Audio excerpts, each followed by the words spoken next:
Bon matin tout le monde, bienvenue dans la matinale. Je suis vraiment content d'être avec vous encore aujourd'hui. Si tu es en congé, profite bien de tes congés entre Noël et le jour de l'an. Toute la semaine, on est dans les textes qui entourent l'arrivée de Jésus. On s'inspire de ces textes-là, mais aussi des personnages. Puis aujourd'hui, on va s'inspirer du père de Jésus, Joseph. On va s'inspirer de sa vie. Si tu as une Bible, on va être dans Matthieu chapitre 1, versets 18 à 25. On va s'inspirer de Joseph qui souvent est dans l'ombre dans l'histoire de l'arrivée de Jésus, mais on va voir comment est-ce qu'on peut s'inspirer de lui aujourd'hui. Matthieu 1, verset 18. « Voici de quelle manière arriva la naissance de Jésus-Christ. Marie, sa mère, était fiancée à Joseph. Or, avant qu'ils habitaient ensemble, elle se trouva enceinte par l'action du Saint-Esprit. Joseph, son fiancé, qui était un homme juste et qui ne voulait pas l'exposer au déshonneur, se proposa de rompre secrètement avec elle. Comme il y pensait, un ange du Seigneur lui apparut dans un rêve et dit « Joseph, descendant de David, n'aie pas peur de prendre Marie pour femme, car l'enfant qu'elle porte vient du Saint-Esprit. Elle mettra au monde un fils et tu lui donneras le nom de Jésus, car c'est lui qui sauvera son peuple de ses péchés. » Verset 22. Tout cela arriva afin que s'accomplisse ce que le Seigneur avait annoncé par le prophète. La Vierge sera enceinte et elle mettra au monde un fils, et on l'appellera Emmanuel, ce qui signifie Dieu avec nous. Verset 24, le verset clé. À son réveil, Joseph fit ce que l'ange du Seigneur lui avait ordonné et prit sa femme chez lui. Mais il n'eut pas de relation conjugale avec elle jusqu'à ce qu'elle ait mis au monde un fils, le premier-né, auquel il donna le nom de Jésus.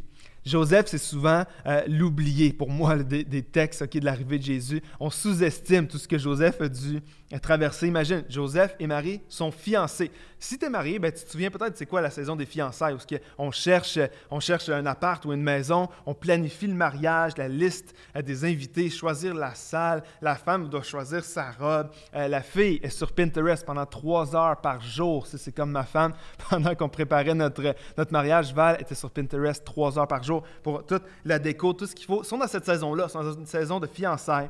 Mais là, mets-toi à la place de Joseph, juste 30 secondes ce matin, OK? Lui apprend que sa fiancée est enceinte. Déjà là, c'est une grosse nouvelle à avaler.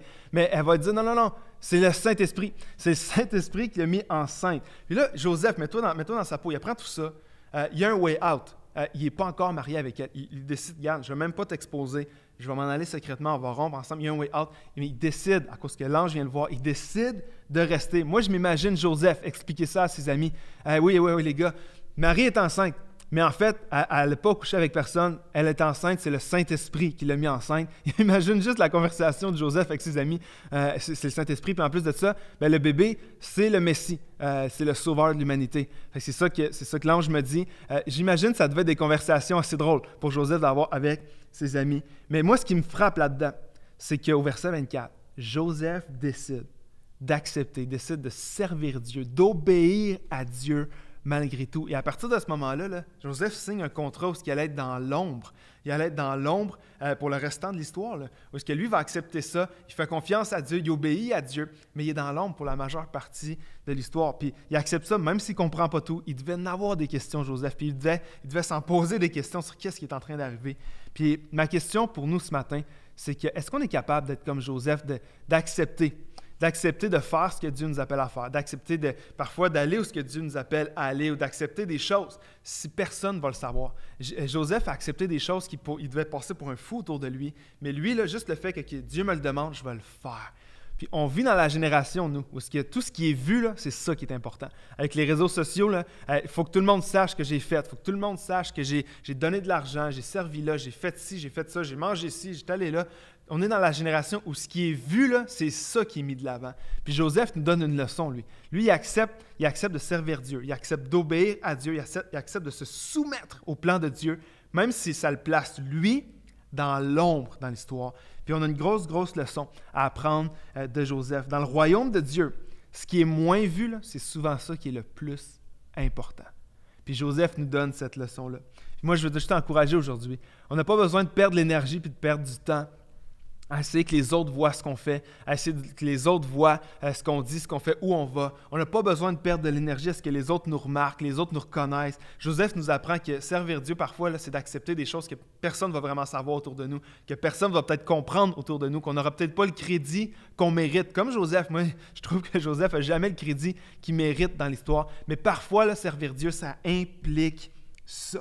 Et quand Dieu sait où ce que tu es, là, c'est tout ce que tu as besoin de savoir, même si parfois les autres ne vont pas le savoir. Ça va parfois être de faire des choses dans l'ombre, ça va être d'accepter quelque chose que personne ne va savoir, ça va être de faire des choses que peut-être tu n'auras jamais le crédit que tu devrais avoir de la part des autres. Mais si Dieu te voit, par-dessus tout, là, c'est ça qui compte. Puis Joseph nous apprend ça dans l'histoire ici. Quand tu sers fidèlement, quand tu donnes dans l'ombre, quand tu fais des choses que personne ne sait, que personne ne va pouvoir te donner le crédit, bien Dieu le voit, puis c'est Dieu qui élève au bon moment. C'est Dieu qui, lui, va te récompenser parce que Dieu, lui, le voit toujours.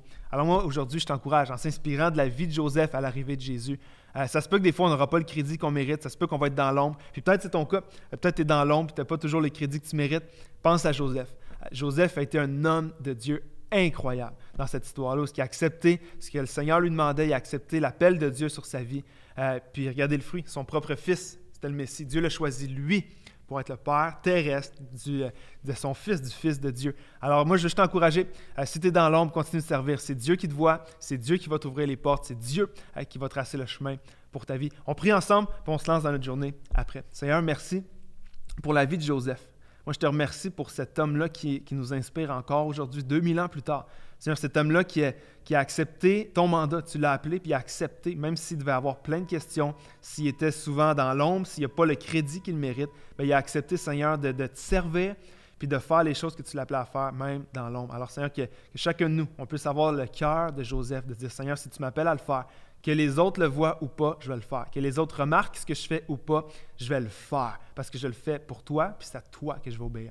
Et si tu as fait cette prière avec moi, je t'invite à mettre un « Amen » dans les commentaires. Alors, j'espère que ça t'encourage. Moi, ça m'encourage et ça me challenge ce matin. Moi, je te donne rendez-vous demain pour une autre matinale. Ça va être la dernière matinale de l'année 2020. Ne manque pas ça. Demain matin, je te souhaite une bonne journée. Bye tout le monde.